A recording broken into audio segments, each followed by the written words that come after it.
Hey guys, welcome back to Prep Talk on Prepping in Progress. I'm Steve, and today we're going to go back to a listener viewer question.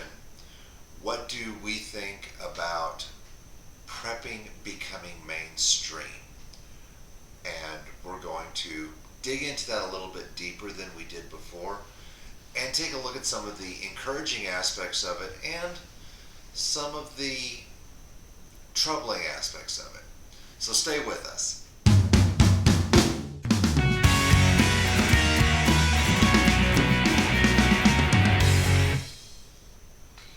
Okay, before we get started, let's hit some business items, announcements, whatever you want to call it. Rick, over at Ozarks Prepared, go and check out his channel. Give him a like, a thumbs up. Show him some love. He will not be on the air for a little bit at his usual in the field bushcrafting depth. I received word from him last week that he had had a heart attack and was in the hospital. And unfortunately, he would not be able to join me and be a presenter at the next Johnson County, Arkansas swap meet. So jump over there, show him some love, check out his videos. He's got some really interesting videos on how to bushcraft, how to build shelters, the knots to make, things that are skills that I'm lacking in. And as soon as he's up and running again, he and I are going to go out, do some filming together, and he's going to help teach me bushcrafting skills. So Rick, we love you. Get well soon. We hope you feel better, and we're praying for you.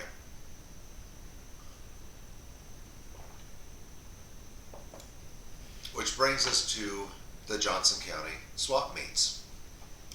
On Saturday, July 20th, probably starting about 10 o'clock in the morning, running till 4 or 5, depending on how many people show up.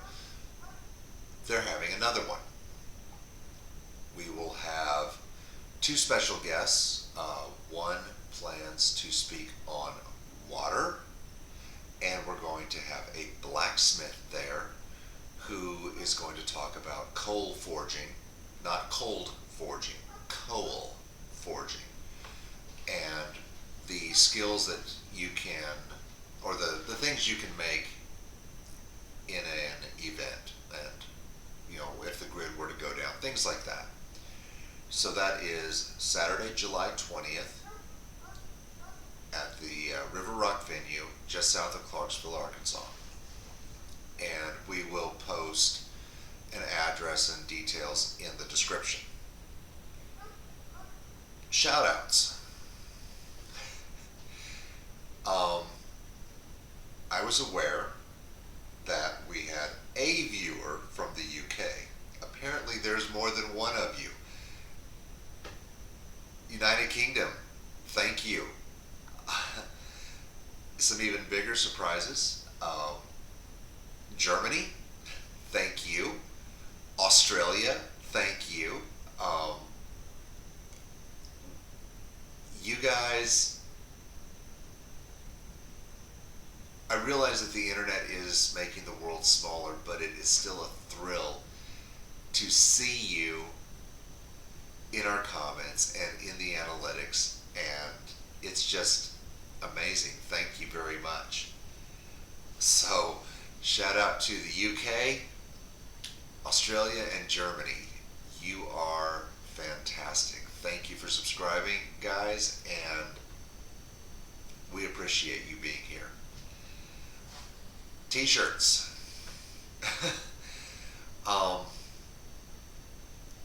I was recently told that we needed to give y'all the link to get our black Prepping in Progress t-shirts and our coffee mugs, and I think there are coffee mugs there. Other things that we have been designing, but we weren't even thinking of, selling to you guys or letting you guys buy. We're not selling them to you. If you want a Prepping in Progress t-shirt or anything, head over to teespring.com. I'll put a link in the description, and you make a choice, guys. Thank you for your support. We appreciate it. And my dear friend who really pushed, because I wouldn't tell him where we got them, I just told him we designed them. Here you go. I'm going to give it to you. I'm going to give it to everyone. So there you go. Is there anything else? Is there anything else? Yes there is. We hit 1,000 subscribers last week. So go over to the Skills USA and giveaway video. At the end of the month of July, we're going to take a drawing out of the people who have qualified, and you have to sit through 30 minutes of Kim talking about her cool experience at Skills USA in order to figure out how to qualify. We are giving away a black and white fire starter kit. Light's kind of bad.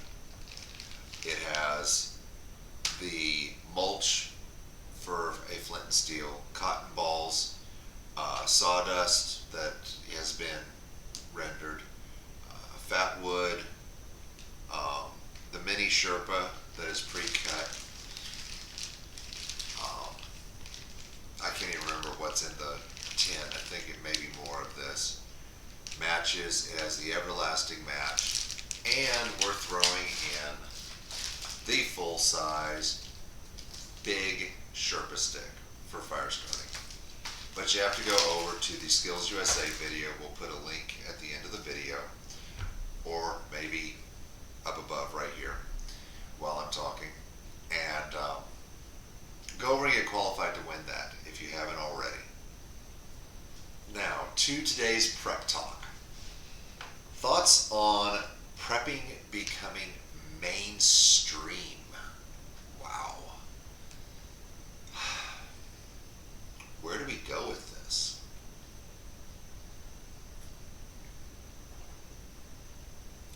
I would like to see prepping be mainstream. I would like to see it normalized, for lack of a better term.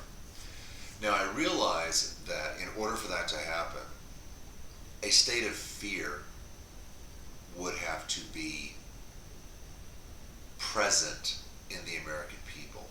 The last time prepping was mainstream was during the Cold War, and you had the civil defense training for kids. You had, which is basically Boy Scouts, but you could get, fatigues and whatnot in kid sizes and even adult sizes cheaply.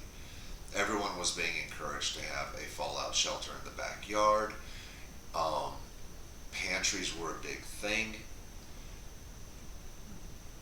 Duck and cover drills in schools. I'm actually old enough to remember having to do duck and cover drills, having a radiation shelter, a fallout shelter in my school, built into the main hallway. You would come in the front door and you had the hallway split. You could go straight or you could turn right. They had 3 classrooms, maybe 2 classrooms down that hallway. And on the corner was the office. Well, if you kept going straight, you had already passed the library. You'd have 3, fourth grade, empty classroom that they use for storage and assemblies. First grade, second grade, and then third grade was Miss Peralta. Across from Miss Peralta was a brick wall. And in this brick wall was a big door with, the metal doors, brick wall, metal doors, the big cross beam that could be opened from the inside or outside. You would have to go chonk and pull it open, and it could fit the entire population of the grade school in there.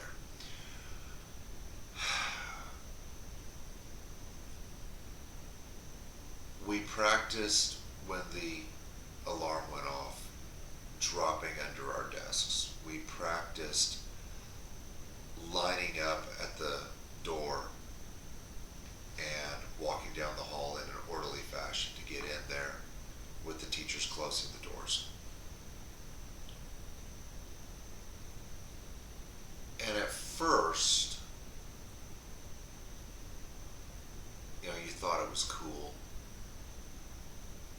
was something they did, 4 times a year. But then you sat back and you watched Reagan on the news with your parents, and you begin to pick up little bits and pieces of what was going on. And it was scary. It was really scary. I like the idea of prepping without fear. Even if you go back and look at the old Twilight Zone episodes, there are some where the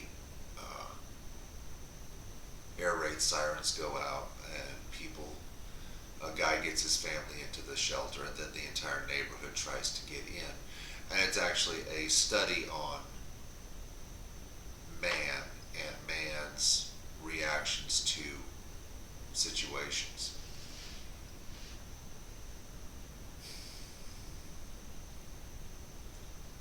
I like the idea of prepping being mainstream. I would like to see it normalized to a point where you could buy prepping insurance, the same as car insurance or tornado insurance, and not have to worry that people were looking at you cross-eyed. Maybe you pay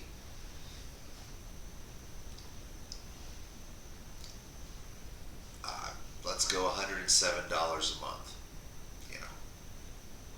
and for that $107, someone sets aside X number of rice and beans for you, or puts part of that money onto a shelter that you've built. However this would work. I would like to see it normal. I would like to see people being able to go to Sam's Club and take a flat and put 5 50-pound bags of rice on the flat, then 5 50-pound bags of pinto beans, and then go and get a second flat. The husband and wife are pushing this thing down the aisles with it loaded with gear or food, and not see someone walk up to them and go, "Oh, you're a doomsday prepper, aren't you?" And sometimes the people are interested. Sometimes the people are condescending. What do you think's going to happen? So yeah, I would like to see it become mainstream. On the other hand, we're part of a very unique niche in the world. We are part of, in many ways, a subset where cottage industries can spring up. I mean, you're watching this channel. This channel just got over 1,000 subscribers. When we started, I was happy with 20. And I'm still very happy with 20, and I'm shocked and amazed and grateful to each and every one of you. But you take it and you make it mainstream, and suddenly Walmart is carrying more than just the 5-day Wise food buckets. Suddenly you have the big box chains coming in and getting things at much cheaper prices than we can, which is great for us as a group. But for those of us who provide unique items, for those of us who can turn around and make IFACs,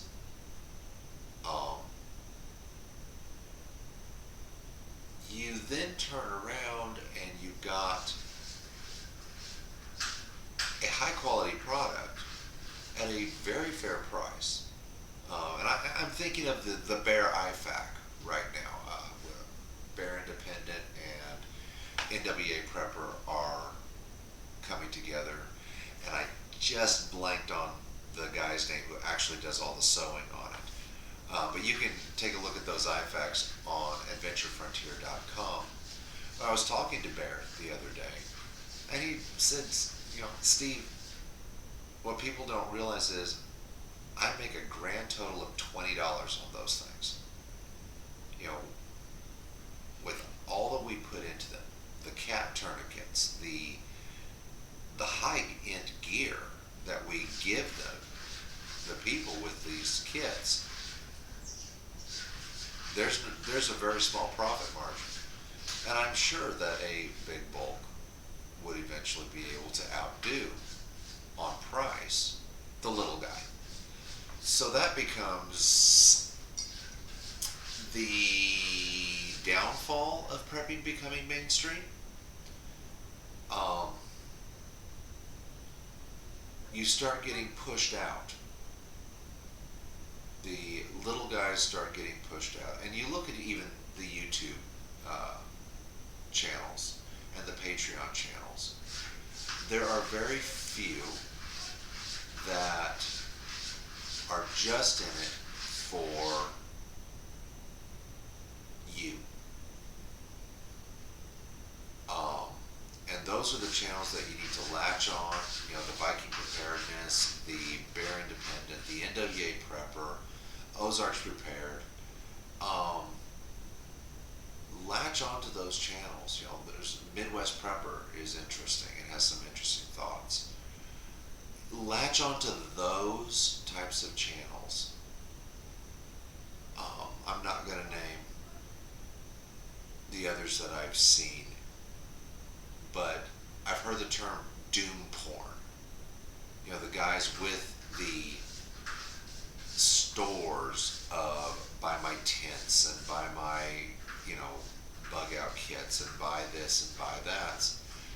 And it's become an industry for them. And if you look at how they are running their channels, it's a marketing scheme and it's a business model, and it's great. Don't get me wrong; it's wonderful that these guys are doing it. But I think the people who are doing that would grow in number, not if you want to go over to XYZ and get whatever, go for it. Some of them have really good quality stuff, or have made good quality kits out of mass-produced items. It's cool. I am not offended by someone trying to make $1. Go and buy out all the Army surplus stores you can and resell them. Bring it to the Johnson County swap meet. Okay, seriously. I'm not opposed to you making $1. I'm not opposed to me making $1. I'm opposed to the influx of things and people and whatnot into, not things and people, corporations,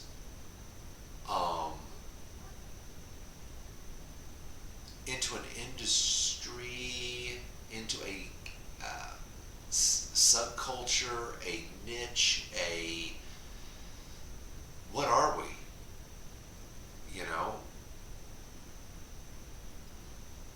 We're people working together with other people. We're preppers who help people. We're in this because we care. We're in this to make the world a better place and a safer place for our families. And we don't worship the almighty dollar. And I think that's where prepping becoming mainstream would not be a good thing. Okay?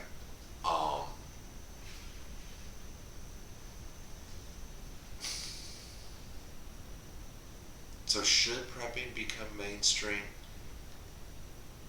I'd like to see it become acceptable to be a prepper. I would like to see it become more than just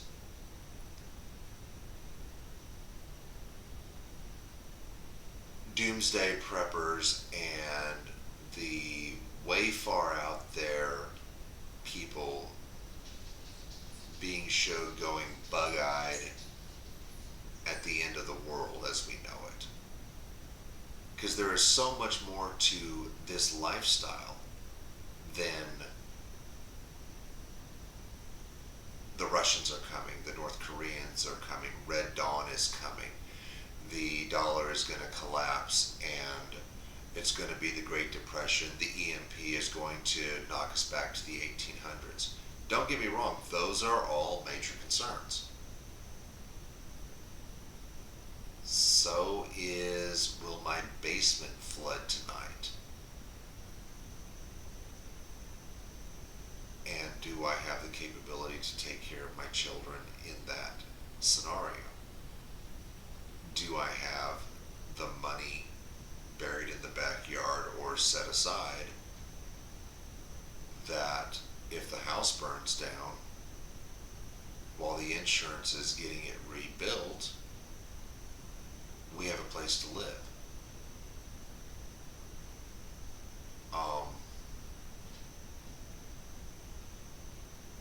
There's a lot more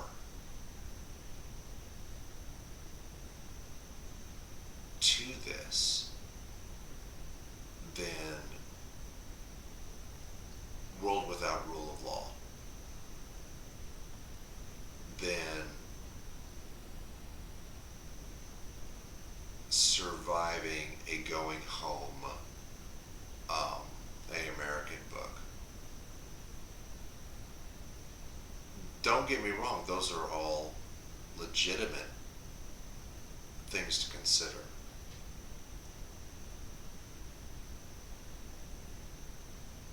But this last year at Christmas time, we went out of town and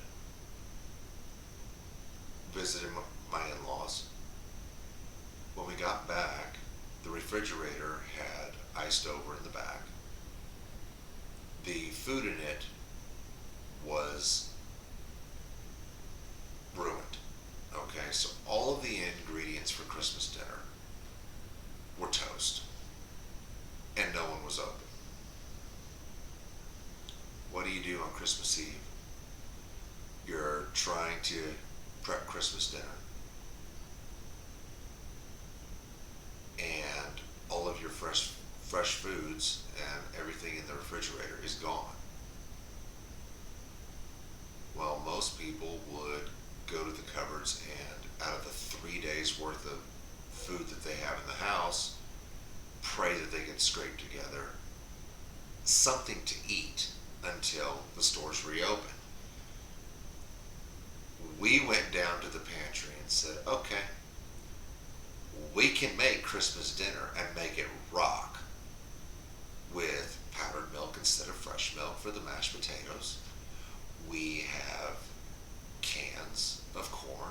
It looks like we're not doing corn on the cob, but we can do this.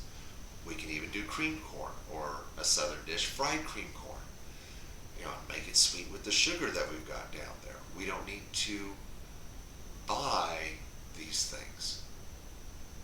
And we had a amazing Christmas dinner cooked by Miss Kim. That could have been a real SHTF scenario for our family. That could have been a big disappointment to our kids. It would have been memorable. It was still memorable. So prepping is more than just into the world. Prepping is for the day-to-day. Would I love to see it become more mainstream? Yes. Would I love to see it progress from cottage industries to big multimedia industries, no. We'll use your YouTube, we'll use Sam's Club to shop, we'll use Costco, but I would love to see it stay where it is and not become the next CBS, NBC, lamestream media machine that has been bought up. And you know, you look at headlines. I mean, shoot, you can look at the Wall Street Journal and the New York Wall Street Journal and the Little Rock, Arkansas Wall Street Journal will have the same story, the same leading picture, but a different headline based upon the demographic. You know, one will say Trump caves into so and so, and in a different section of the country, the same newspaper will say Trump stands firm, okay, or Trump makes brilliant deal, based upon the demographic. And I think that, you know, keeping prepping small enough that we don't start being influenced by big corporations and being bought up by big corporations would be optimal. So there's my answer. More of a pros and cons list, but I hope that helps. So anyway, thanks for watching. Remember to do the like, share, subscribe thing. If you want a t-shirt, check it out. And we appreciate you guys being here. And please stay with us, because this has been an interesting ride to get to 1,000 subscribers. And I'm really looking forward to seeing where we go from here. So thanks for watching. Thanks for being a part. And we'll see you soon.